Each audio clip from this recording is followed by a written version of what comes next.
zawadi ile aliyopewa, zawadi ya kipekee. Katika ukumbi wa Karimjee kulikuwa na sherehe kubwa kabisa ya kumkaribisha mwana mapinduzi, mjamaa na mpenda maendeleo na rafiki na ndugu wa Tanzania, Gamal Abdel Nasser. Gamal Abdel Nasser alipewa cheti cha raia uhuru wa Dar es Salaam, jiji la Dar es Salaam, na hapa alikuwa anajulikana kama ni mtu huru kutembea Dar es Salaam kama raia. Baada ya kusoma azimio lililopitishwa na jiji na yani baraza la mji wa Dar es Salaam, ambalo lilisomwa na meya wa wakati ule mwaka 1966 aliyekuwa anajulikana kama R.O.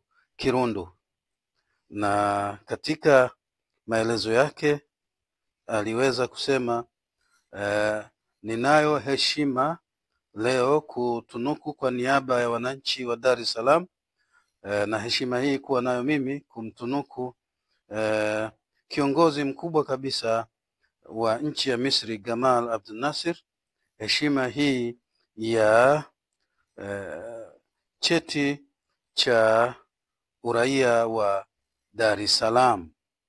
Kwa niaba ya wananchi wa Dar es Salaam ninayo furaha kumkabidhi, na hapo alimkabidhi kwa sherehe kubwa nakala ya cheti ambacho kina maelezo yaliyopitishwa katika baraza la mji wa Dar es Salaam.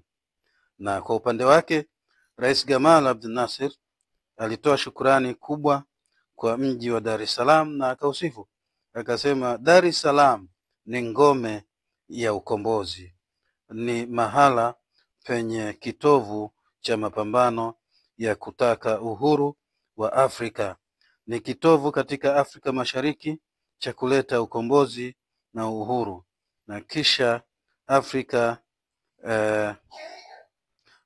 itakuwa huru. Tuna matumaini makubwa kwa jitihada na mchango mkubwa wa Tanzania. Nimefurahi sana kupokea zawadi hii, asanteni sana wa Tanzania. Kwa hivyo pale kulikuwa na sherehe na vigeregere vilivyofanyika katika bustani ya uwanja ule, na makofi, vigeregere kama kawaida. Karibu tena mfuatiliaji wangu mwema katika channel hii ya Kaukab TV. Usisahau kusubscribe na kulike, pia vile vile kucomment kwa ajili ya mengine yaliyojificha katika vipindi vijavyo. Asante.